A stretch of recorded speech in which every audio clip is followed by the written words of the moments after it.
नमस्कार दर्शकबिन समय चक्रको नयाँ श्रृङ्खलामा यहाँलाई हार्दिक स्वागत गर्दछु। म विक्रम श्रेष्ठ। 25 सदस्यीय मन्त्रीमण्डलमा बाँकी अब जो आउन्, तर सबैभन्दा बढी आकर्षणको केन्द्र चाहिँ प्रधानमन्त्री पुष्पकमल दाहाल प्रचण्ड र गृहमन्त्री रवि लामिछाने नै हुन्। सुरुमा कुरा गरौँ उपप्रधान सहित गृहमन्त्री बनेका रवि लामिछानेको।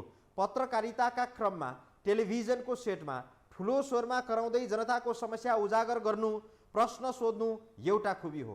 जवाब दिनुपर्ने ठाउँमा पुगेर कर्तव्य पुरा गर्दै जवाब दिनु त्यो अर्कै खुबी हो। यसर्थ रवि परीक्षणका लागि मैदानमा प्रवेश गरि नै सकेका छन्। जनताले 20 सिट सहित संसदमा बलियो बनाइदिएका छन्। उपप्रधान सहित गृहमन्त्री बनेर मन्त्री परिषदमा पनि शक्तिशाली बनेका छन्। उनले चाहे भने देशमा आमूल परिवर्तन गराउन सक्छन्। गृहमन्त्रीको क्षेत्राधिकार निकै बृहत छ। गृहमन्त्रीले चाहँदा भूमाफियाहरू, टोले गुण्डाहरू, वैदेशिक रोजगारीका दलेहरू सबका सब ठेगान लाग्न सक्छन्। प्रहरी भित्रको घुसखोरी र सेटिङका जन्जालहरू एकाध दिनमा भत्काइदिन सक्छन्। प्रहरी प्रशासन भित्रको राजनीति राइट मेन राइट प्लेसका आधारमा सफा पारिदिन सक्छन्। सुन तस्करदेखि सुपारी तस्करसम्मको चेन कहिल्यै नजोडिने गरी बाङ बुङ पार्न पनि सक्छन्। अब तपाईँलाई लाग्ला एकाध दिनमा यो कसरी सम्भव हुन्छ भन्ने। सम्भव छ। सम्भव कसरी छ भने प्रहरी प्रशासन र निजामतीमा सबै घुसखोरी र चम्चेहरू मात्रै छैनन्।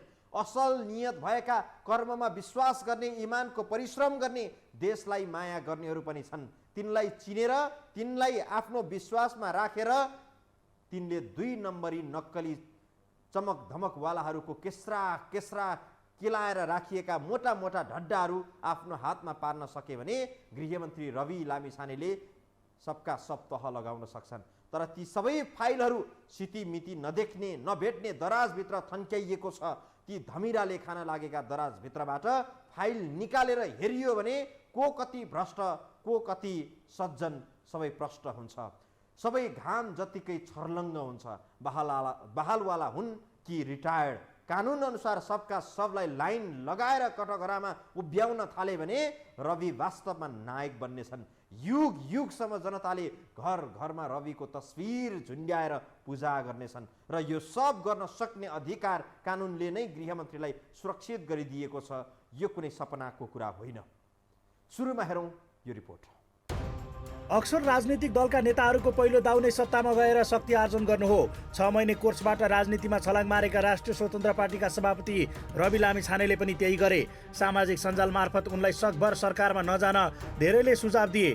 सरकार बाहिर रहेर जनताको काम पुरा गर्न नसक्ने बुझेका उनी सरकारमा मात्रै गएनन्, मुलुकको शक्तिशाली मन्त्रालयको जिम्मेवारी लिए। रवि लामिछाने उपप्रधान सहित गृहमन्त्री भएका छन्। सत्ताको अङ्कगणितमा च्याखे थापेर गृहमन्त्री भएका रविका लागि आगामी दिनको बाटो भने त्यति सहज छैन। उनका अगाडि चुनौतीका चाङ छन्। हिजोका दिनमा टेलिभिजनको स्टुडियोभित्र छिरेर प्रश्न गर्ने लामिछाने यति बेला त्यही प्रश्नको सामना गर्ने अर्थात् जवाब दिने ठाउँमा छन्। सिद्धान्त त प्रश्न गर्न जतिको सजिलो, जवाब दिन छैन। कुनै पनि प्रहरी कर्मचारीले आफ्नो कार्य सम्पादनमा हैन गलत नमुना प्रदर्शन गर्यो, हैन इमानदार रहेन, हैन नेग्लिजेन्स गर्यो भने त्यस्तालाई चाहिँ नि फायर गर्नुपर्छ। फायर भन्नाले कानुन सम्मत कारवाही गर्नुपर्छ, हैन। तर व्यवहारमा त त्यो आक्रामक शैली चाहिँ नि उहाँले देखाउन खोज्नुभयो भने तपाईको सलाम त ठोक्लान्, अगाडि सलाम त हान्छन्, हैन। तर ती कर्मचारीहरूबाट उहाँले चाहिँ नि आशातीत काम लिन सक्नुहुन्न। रवि लामिछाने यसै पनि राजनीतिकबाट खारिएर आएका व्यक्ति होइनन्। उनले यति बेला बोल्ने बोली, उठाउने कदम र चाल्ने पाइलाले पनि विशेष अर्थ राख्छ। जुन कुरा उनले हेक्का राख्न जरुरी छ। रवि लामिछाने यति बेला मुलुकको शक्ति एकट्ठा हुने गृहमन्त्रीको कुर्सीमा आसीन छन्। उनको काम मुलुकको शान्ति सुरक्षा कायम गर्नु त छँदैछ, सँगसँगै यही भित्र हुने चलखेललाई चिर्नु पर्ने अर्को पहाड अगाडि छ। गृह मन्त्रालयलाई शक्तिको खेल हुने मन्त्रालयका रूपमा बुझिन्छ। सायद त्यही बुझेरै होला रविले पनि 20 जना सांसद देखाएर गृह मन्त्रालय आफ्नो पोल्टामा पारे। देशभरका सिडिओ र प्रहरी प्रमुखहरू गृह मन्त्रालय मातहत नै रहन्छन्, जहाँ विगतको नजिर हेर्दा आफ्ना अनुकूलका, अझ भनौँ पार्टीप्रति आस्थावानलाई सिडिओ र प्रहरी प्रमुख बनाएर पठाउने चलन विद्यमान छ। अब रविले यो कुरालाई चिर्न सक्नुपर्छ। फेरि पनि हिजोकै नजिर दोहोरिएर भन्सुरका भरमा अयोग्य धन्दावाल अधिकृतलाई जिल्ला पठाउने हो भने जुन जोगी आए पनि कानै चिरिएको भन्ने ट्याग रविमाथि पनि झुन्डिन सक्छ। हदैसम्म राजनीतिक तवरबाट नेताहरूले चाहिँ नि तपाईँको के अरे ऊ गर्ने चाहिँ नि के अरे पोलिटिकली होइन सकल दर्जालाई को चाहिँ नि करियरलाई ड्यामेज गर्ने अवस्था चाहिँ नि आउँदैन। त्यो काम चाहिँ नि उहाँले गरिदिनु भयो भने नेपाल प्रहरीले उहाँलाई भविष्य के अरे पछिसम्म चाहिँ नि सम्झिरहनेछ। रविको चुनौती यतिमा मात्रै सीमित छैन, उनको प्रत्येक पाइलामा समस्याले पछ्याइरहेको छ। उनले अर्को चिर्नुपर्ने विषय हो माफियाहरूको सेटिङ। शिक्षा, स्वास्थ्य र सार्वजनिक जग्गाहरूमा माफियाहरूले रजगज गरिरहेका छन्। जनताले पैसा तिरेर औषधि पाएका छैनन्, नागरिकले शुल्क तिरेर शिक्षा पाएका छैनन्। सहर बजार हुन् कि गाउँघर, सरकारी जग्गा जमिन सबै भूमाफियाको चङ्गुलमा छ। उनले मिलीभगत र सेटिङबाट हुने यस्ता विषयलाई प्राथमिकतामा राखेर चिर्न सक्नुपर्छ। सुन तस्करीदेखि युरिया मलसम्म तस्करी हुने विषयमा सायद रवि पनि अनजान छैनन्। राजनीतिक धपेडीले भुलेका छन् भने आजै नोट गरून्। जनताले 5 वर्षका लागि म्यान्डेट दिएर उनलाई सर्वाधिक मतसहित निर्वाचित गराएका छन्। जनताको म्यान्डेट 5 वर्षका लागि हो, तर उनी कति समय मन्त्री रहलान् त्यो उनको बसमा छैन। तर आगामी 2 वर्ष यही सरकार रहने दलहरूको सहमति छ। 2 वर्षमा 2 मिनेट पनि बस्ने फुर्सद ननिकालुन्। बेथितिले गाँजेको हाम्रो मुलुकमा उनले अब थिति बसाल्न सक्नुपर्छ। अझ रवि आफैले उठाइरहेको विषय निर्मला हत्या प्रकरण। रवि यो देशको गृहमन्त्री हुन्, उनको आफ्नो पदीय हैसियत र मर्यादा भुल्नु हुँदैन। धेरै उत्तेजित र बढी होसियार बोल्ने छुट पनि सायद उनलाई अब छैन, किनभने उनले यो मुलुकको सार्वजनिक पद धारण गरेका छन्। पहिलो कार्यभार सम्हाल्दै गर्दा निर्मला प्रकरणको फाइल खोल्छु भनेका उनको शब्दलाई धेरैले बेलगाम भनेका छन्। घटनाको किनारा नलागुन्जेल फाइल बन्द नहुने भन्दै गृहमन्त्री जस्तो मानिसले बोल्दा संयमता अपनाउनु पर्ने सुरक्षा विज्ञहरूको तर्क छ। राम्रै गर्नु होला, राम्रै चाहिँ गृह प्रशासन अगाडि लिएर जानु होला। तर यसरी लिएर जाँदाखेरि चाहिँ सुझबुझको चाहिँ आवश्यकता चाहिँ पर्छ है। सुझबुझको आवश्यकता पर्छ। त्यो आफ्नो सुरक्षा निकायहरूलाई चलाउने, परिचालन गर्ने सुझबुझ भएन भने चाहिँ भोलि चाहिँ आफूले चाहिँ जुन उद्देश्य चाहिँ खोजेको हो त्यो खोजेको उद्देश्य चाहिँ पाउनु चाहिँ कहिलेकाहीँ गाह्रो पनि पर्छ। यो तर्फ चाहिँ त तपाईँको सार्वजनिक पद धारण गरेको व्यक्ति सबैले चाहिँ अत्यन्तै ध्यान दिनुपर्ने र ख्याल गर्नुपर्ने कुरो हो। रविले अब उत्तेजित भएर होइन, संयमित भएर काम गर्न जरुरी छ। काम गर्ने हुटुटी भएका उनलाई प्रहरी प्रशासनको पनि त्यही अनुसारको साथ आवश्यक छ। रविका लागि अबको चुनौती राइट म्यान र राइट प्लेसको हो। टेलिभिजनमा चर्को स्वर गरे जस्तो जिम्मेवारी वहन गर्न त्यति सजिलो छैन। उनीमाथि जनताले भरोसा गरेका छन्। जनताको भरोसा रविले नटुटाउन्। अहिले अक्सर रविलाई मत दिएर पठाउने वा उनीप्रति भरोसा गर्नेहरूले रवि लामिछानेको दल सरकारमा नगएको भए के बिग्रिन्थ्यो, उनी पनि खरानी धसेको नयाँ जोगी त हुन् कि भनेर मान्छेले शङ्का र टिप्पणी गरेका छन्। गृहमन्त्री रवि रिसाउन जरुरी छैन, छेउमा बसेर यसै गरी डर देखाउने समाज जिउँदै हुनुपर्छ। होमा हो मिलाएर देवत्वकरण गरेर सबै उनको सती जानुपर्छ भन्ने छैन, किनकि मानिसको मन हो सत्ताको नौलो स्वाद चाखेपछि गर्नुपर्ने काम भुलेर उनै रस रागमा मन बरालिन पनि के बेर। यदि यस्तो भयो भने सबैभन्दा असह्य अक्षम्य धोका हुनेछ उनीबाट। जनताको काम गर्न सरकारमा जानै पर्छ।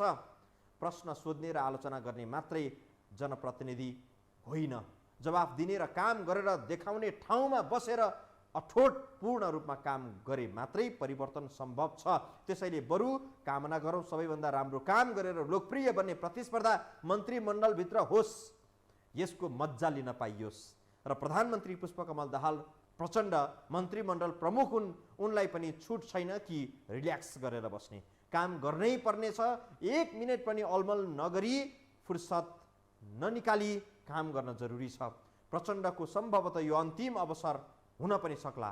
यो प्रधानमन्त्रीत्व काल कस्तो रहला पुष्पकमल दाहालको, त्यो देखाउनेछौँ ब्रेकपछि।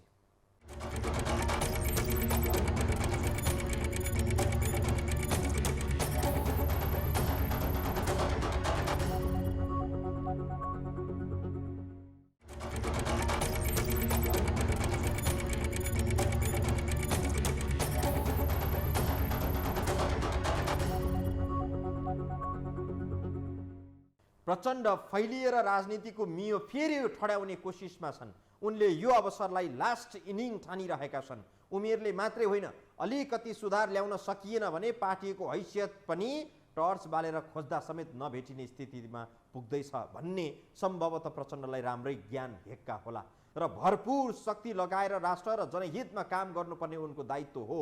तर यही बुझेर मरिमेटेर काम गर्छन् कि देश राजनीति भाँडमै जाओस्, मेरो नजिकका ठेकेदारहरू घरबेटीहरूको अहिलेसम्म बिग्रिएका हिसाब किताब मिलाइदिन्छु, परिवारको व्यवस्थापन गर्छु, बालुवाटार बसेर गजबको रिल्याक्स गर्छु, आफूमाथि लागेका अभियोगहरू ढिसमिस पारिदिन्छु, आसेपासे आफ्ना आराधना गर्ने माफिया दलालका रहरहरू पुरा गरिदिन्छु भनेर त्यतै अल्झिए भने त्यो एकाध दिनमा थाहा भइहाल्छ उनको रसातल कहाँसम्म भासिन्छ भनेर।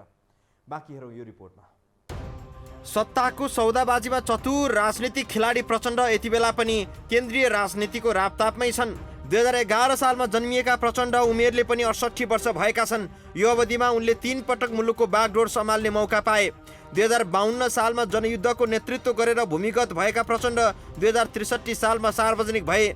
जङ्गलबाट सहर केन्द्रित राजनीति गरेको माओवादीले 2064 सालमा देशभरबाट जनलहर बटुलेर पहिलो पार्टी बन्यो। 2065 सालमा गणतन्त्र पछिको पहिलो प्रधानमन्त्री बनेका प्रचण्डको कार्यकाल सबैभन्दा झुर रह्यो। सेनालाई चलाउन खोज्दा आफै ओह्रालो लागे, अझै पनि पतनकै बाटोमा छन्। उनले दोस्रो पटक 2073 सालमा पनि देशको बागडोर सम्हाल्ने मौका पाए। तत्कालीन समयमा भने प्रचण्डले केही सुधारको काम गरे। उनले विद्युत प्राधिकरणमा कुलमानलाई भित्र्याएर मुलुकलाई लोडसेडिङ मुक्त गराए। त्यसको जस अहिले पनि माओवादीले उठाइरहेको छ। उनै प्रचण्ड अहिले 2079 साल पुस 10 गते तेस्रो पटक प्रधानमन्त्री भएका छन्। प्रचण्डको पहिलो र दोस्रो कार्यकाल सुखद नभएसँगै माओवादी पनि खुम्चिँदै गयो। सत्तामा हुँदा जनापेक्षित काम नगरेपछि पार्टीको हैसियत गुम्नु स्वाभाविकै थियो। जनयुद्धबाट हात्तीछाप चप्पल पड्काउँदै काठमाडौँ प्रवेश गरेकाहरू अहिले करोडौँको महलमा बस्ने भइसकेका छन्। तर जनताको दैनिकीमा कुनै सुधार आएन। अहिले बालुवाटारबाट बालकोट पुग्दा एमालेको किस्तीमा प्रधानमन्त्री उपहार पाएका प्रचण्डका सामु एउटा ठुलो झुण्ड अभिशाप छ, जुन कुराले प्रचण्डलाई बेला बेलामा विवादमा तानिरहन्छ। उनले यो कुरालाई चिर्न सकेनन् भने फेरि पनि पहिलाकै जस्तो उनैले भन्ने गरेको रुक्माङ्गद कटुवालको नामको छेस्कोले कहाँ छेडेर फुटाउने हो, कुनै टुङ्गो छैन। प्रचण्ड अहिले पनि उनकै घरबेटी शारदा अधिकारी लगायत अन्य ठेकदारहरूको चङ्गुलमा छन्, जसबाट उनले बदनामी मात्रै खेपेका छन्। अरबौंको ठेक्का लिने अनि आयोजना अलपत्र पार्ने शारदालाई प्रचण्डको शीतल छहारीले संरक्षण गरेको धेरैको बुझाइ छ। यस्ता शारदा अधिकारीहरू प्रचण्डको वरिपरि थुप्रै छन्। प्रचण्ड तेस्रो पटक प्रधानमन्त्री भएर मुलुकको बागडोर सम्हालिसके, तर पनि यस्ता साना विषयबाट माथि उठ्न सकेका छैनन्। संविधानको निर्माण त प्रिन्सिपलमा आधारित भएर भएको हुन्छ। कुनै सत्ता राजनीतिको खेलका लागि त बनाएको हुँदैन। प्रिन्सिपल अब्जेक्टिभहरू पुरा गर्नका लागि संविधान लेखिएको हुन्छ। यिनीहरू संविधान छोड्छन् र सत्तातिर लाग्छन् अनि दुर्घटना हुन्छ। यो पनि दुर्घटना हुन्छ, अवश्यम्भावी छ। यो जुन आज बन्यो यो पनि दुर्घटनामा जान्छ, हिजो भनेको पनि दुर्घटनामा गयो। आज कहिलेसम्म दुर्घटना हुन्छ? यो चलिरहन्छ। यो कहिलेसम्म? यो चलिरहन्छ। कति उनले यस्ता विषयमा सुझबुझ पुर्याएर यो चङ्गुलबाट बाहिर निस्कन सक्नुपर्छ, नभए फेरि कुन भड्कालोमा पर्ने हुन् त्यसको टुङ्गो छैन। काङ्ग्रेस सभापति शेरबहादुर देउवासँग गठबन्धनको नाममा एउटै डुङ्गा सयर गरेर चुनावबाट लिनु फाइदा लिएपछि अहिले प्रचण्डले देउवालाई डुबाएर आफू किनारामा उत्रिएका छन्। देउवालाई आश्वासनको ठुलो पोखरीमा हेलिदिएका प्रचण्ड भने फुत्त एमाले अध्यक्ष केपी शर्मा ओलीको हात समातेर किनारमा निस्किएका हुन्। काङ्ग्रेससँगको गठबन्धनको भारी बालुवाटारमा बिसाएर बालकोट पुगेर ओलीसँग मित्रता गाँसेका प्रचण्डका आगामी दिन पनि त्यति सुखद चाहिँ छैन। भलै ओलीसँग काँध मिलाउँदा प्रचण्डले प्रधानमन्त्रीमा ह्याट्रिक गर्ने मौका त पाए, तर 2 वर्ष मात्रै रहने भद्र सहमति छ। पहिलो दल नेपाली काङ्ग्रेसलाई प्रतिपक्षमा राखेर दोस्रो सहित अन्य दलको सहयोगमा तेस्रो दलबाट प्रधानमन्त्री भएका प्रचण्डका सामु चुनौतीका चाङ छन्। जिल्लामा गएर भाषण के दिए, फलानालाई जिताउनु होला, मलाई हामी मन्त्री बनाउँछ होइन। यी इस्युज होइनन् के, यो एकदम गलत ढर्रातिर गयो। यसको सोझो के भयो भने पदलाई जसरी पनि लिने, पदलाई लिने, पदको लागि राजनीति गर्ने, देश र जनता र डेमोक्रेसी आदि इत्यादि गौण विषय बनिदिए। त्यस कारणले के भयो भनेदेखि उहाँहरूको आत्मविश्वास धर्म रह्यो। उनका लागि पहिलो चुनौती नै आफ्नो सरकार टिकाउनु हो। 7 दल सम्मिलित गठबन्धनबाट प्रधानमन्त्री भएका प्रचण्डका लागि आइपर्ने राजनीतिक उल्झन छिचोलेर सत्ता टिकाइरहनु फलामको चिउरा चपाउनु सरह हो। काङ्ग्रेसलाई भित्तामा पुर्याएर एमालेको साथमा प्रधानमन्त्री भएका प्रचण्डको यो नै अन्तिम इनिङ हुने विश्लेषण गरिएको छ, किनकि उमेर र राजनीतिक कमजोर शक्तिका कारण माओवादीको अस्तित्व सङ्कटमा पर्दै गएको छ। यस्तो अवस्थामा उनले पार्टीभित्रको फोहोर, घुसखोरी र पुँजीपति बन्दै गएकाहरूलाई राफ साफ पार्नुपर्नेछ। सरकारमा बसेर व्यापक रूपमा आर्थिक सुधार, जनहितको कार्य र स्थिरता कायम गराउनै पर्नेछ। नत्र प्रचण्ड केवल एक थान फोटो भित्तामा झुन्ड्याउँदा 3 पटक प्रधानमन्त्री भएका व्यक्ति भनेर सजाउनका लागि मात्रै काम लाग्नेछन्। यदि उनको यो अन्तिम इनिङ सफल नभए जनताले प्रचण्ड सम्झिँदा प्रचण्ड गौरव होइन, प्रचण्ड वीर तृष्णा स्मरण गर्नेछन्। कार्यकारी पदमा तेस्रो पटक पुगेका पुष्पकमल दाहाल यो पटक जसरी पनि प्रधानमन्त्री हुन चाहन्थे। भारी सिट अन्तरसहित तेस्रो दल बनेको माओवादी केन्द्रका पछिल्लो पुस्ताले सरकारमै नगई विपक्षीमा बसेर जनताको भावना बोल्नु जोड गरेको थियो। तर प्रचण्ड जसरी पनि प्रधानमन्त्री बन्ने हुटहुटीमा रहेको त गठबन्धन भत्काइनुसम्मको स्थितिले पुष्टि गर्छ नै। लागेको होला प्रचण्डलाई एकपटक प्रधानमन्त्री भएर मेरो क्षमता देखाउँछु भन्ने। प्रचण्डको पहिलो कार्यकाल त केटाकेटीलाई गुलेली मटेङ्ग्राको सत्यानाश भने जस्तै भयो। हुरी बतास जस्तै कसरी आयो कसरी गयो सम्भवतः उनले पत्तो पनि पाएनन्। दोस्रो 9 महिने कार्यकाल आंशिक सफल देखिए। मैले मेरो क्षमता देखाउने मौका पाइनँ भन्ने ठाउँ उनले पाएका थिए। तर अहिले गतिलो अवसर पाएका छन्। यिनलाई कसै गरी पनि कारण देखाएर उम्किने ठाउँ छैन। यति महत्त्वपूर्ण समयमा यिनले के गर्नुपर्छ भनेर पहिले बेदागी युवा ऊर्जाशील व्यक्तिहरूलाई पार्टीबाट मन्त्री बनाउनुपर्छ।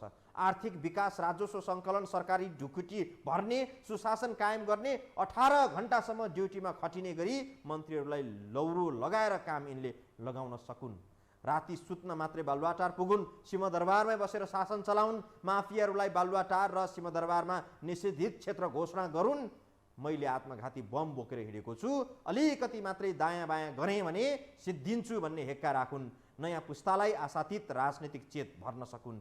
राहदानी विभाग र यातायात क्षेत्रमा बढ्दो बेथिति र लाइनलाई अन्त्य गर्ने हेतुले यो सरकारले नयाँ लक्ष्य साधेको छ। त्यो कसरी सम्भव छ त्यो प्रसङ्ग हामी जोड्नेछौँ ब्रेकपछि।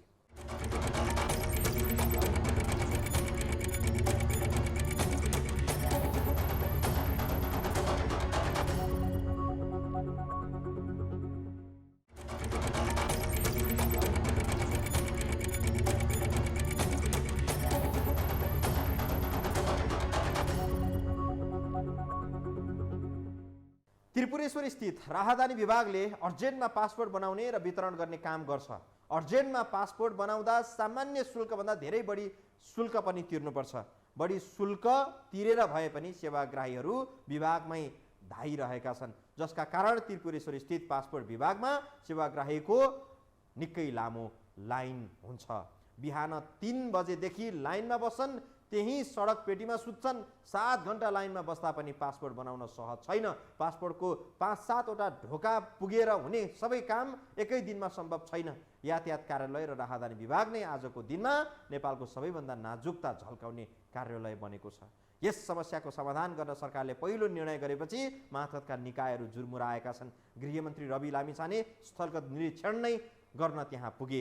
बाँकी हेरौँ यो रिपोर्टमा। प्रधानमन्त्री पुष्पकमल दाहाल प्रचण्डले पुस 10 गते तेस्रो पटक प्रधानमन्त्रीको रूपमा मुलुकको कार्यभार सम्हालेर कार्यकक्षबाट बाहिरिँदै गर्दा भनेका थिए, राहदानी विभाग र यातायातमा देखिने लामा लाइन बस्नुपर्ने बाध्यता छिट्टै हटाउँछौँ। प्रधानमन्त्रीको भनाइसँगै गृहमन्त्री रवि लामिछानेको नजरमा पनि यो विषय परेको थियो। प्रधानमन्त्रीको भनाइ र गृहमन्त्रीको चासोका बीचमा राहदानी विभाग त्रिपुरेश्वरको अवस्था बुझ्न आज हामी पनि त्यहाँ पुग्यौँ। दिउँसो हामी पुग्दा पनि राहदानी विभागको भिड मत्थर भएको थिएन। राजधानीका लागि ठेलामठेल गर्दै लाइनमा बसेकाहरू भन्दै थिए, गृहमन्त्री रवि लामिछाने यहीँ आएर अनुगमन गर्नुपर्छ, अनि मात्र यो समस्या समाधान हुन सक्छ। नभन्दै त्यसको केही बेरमा सेवाग्राहीको कुरा सुने जस्तै गरी गृहमन्त्री लामिछाने पनि टुप्लुक्क निरीक्षण गर्न पुगे भन्ने खालको कुरा गर्नुहुन्छ। तर उहाँहरूले चाहिँ सिर्फ कुर्सीबाट मात्रै कुरा गर्नुभयो क्या। जो समस्या कहाँनिर हुन्छ भन्ने कुरा उहाँलाई अझै पनि थाहा छैन। यहाँनिर आएर अहिले तपाईँ सामान्य कुरा गर्दा यहाँनिर बसेको 5 बजेदेखि यस्तै लाइन हो। सरकारको पहिलो प्राथमिकतामा परेको राजधानीको भिड यसै जादुको छडी चलाएको शैलीमा आजको भोलि नै कम हुने छाड भने देखिँदैन। यसको कारण हो सेवाग्राहीको अत्याधिक चाप। काठमाडौँमै पासपोर्ट बनाउनेको भिड हुनुको पहिलो कारण काठमाडौँमै बसेकाहरू पासपोर्ट बनाउन जिल्ला जान नचाहनु पनि हो। अर्को भनेको छिटो सेवा पाइने भएकाले बढी रकम तिरेर भए पनि मानिसहरू यहीँबाट पासपोर्ट लिन आतुर देखिन्छन्। राजधानीको भिडको अर्को क्रूरता बिचौलिया पनि हुन्। बिचौलियाले यति बेला गाउँघरबाट सहर आएकाहरूबाट रकम वसुलेर राजधानी बनाइदिने आश्वासनमा व्यथिति भित्र्याइरहेका छन्। नारा त भएछ, अब उनीहरू पनि अब सरकारमा हिजो अस्ति नै तिनीहरूले शपथ ग्रहण गरेका छन् होइन। अब हेरौँ न, अब हप्ता 10 दिनमा तिनीहरूले के प्रतिक्रिया आउँछ होइन तिनीहरूको। बिचौलिया भएर होला यस्तो हामी लाइनमा अब यो बिचमा छिर्ने पनि त्यस्तै गरेका छन्। कुनै प्रहरी प्रशासनले पनि होइन अलिकति हेरिदिनु पऱ्यो होइन। अनि यो जस्तो हामीले फर्म भर्दाखेरि नै अलि बिचौलिया भइरहेछ। सरकारले राजधानी विभागको भिड मत्थर पार्न मात्रै होइन, सेटिङका भरमा बिचौलिया मटाउने जालो पनि चिर्न सक्नुपर्छ। अहिले पनि राजधानीका लागि 3-4 दिनदेखि सेवाग्राहीहरू लाइनमा छन्, तर बिचौलियाले बढी पैसा वसुलेर भित्रभित्रै काम फत्ते गर्ने गरेका छन्, जसका कारण सोझा सिधा नागरिक घन्टौँदेखि झ्याल कुरेर पालो पर्खिरहेका हुन्छन्। अहिलेको सरकारका युवा गृह मन्त्री रवि लामिछानेले यस्ता विषयलाई प्राथमिकतामा राखेर जनताको समस्याको विषय हल गर्न बाटो खोज्नुपर्छ। पदमा आसीन भएको केही दिनमै उनले यो विषयको उठान गरी निरीक्षणमा पुगेकाले पनि ढिलो समस्या समाधान हुने आश गरिएको छ। सुविधाका हिसाबले नागरिकहरू जति सक्दो सहजता खोज्छन्। जिल्लाबाट पासपोर्टको काम हुने भनिए पनि छिटो छरितोका लागि युवाहरू काठमाडौँ नै रोज्छन्। त्यसैले त्रिपुरेश्वरमा भिड हुन्छ। यही लथालिङ्ग अवस्थाभित्र बिचौलिया दलहरूले कमाउने मौका पनि पाइरहेका छन्। तिनले मात्रै होइन, 5000 दिनुहोस् तपाईँको काम 5 दिनभित्र गरिदिन्छु भन्दै लुट्ने गिरोह त्रिपुरेश्वरमा कम छैन। र त्यसरी 5000 घुस तलदेखि माथिसम्म झन्डै 15-20 जना कर्मचारीको गोजीसम्म पुग्छ भनिन्छ। यस्तै साना घुसखोरीहरूको अड्डा बनेको छ राजधानी विभाग यातायात कार्यालय। यस्ता कार्यालयहरू यहाँ हुने व्यथितिका बारेमा थाहा नभएका सरकारमा बस्नेहरू सम्भवतः कोही छैनन्। त्यसैले यो सेटिङ भत्काएर सहज सेवाको प्रबन्ध गर्न सके प्रधानमन्त्री र गृहमन्त्री लगायत अरू सरकारवालाहरू सफल हुनेछन्। हवस् त दर्शकवृन्द, आजलाई समय चक्र यति नै, बिदा दिनुहोस्। नमस्कार।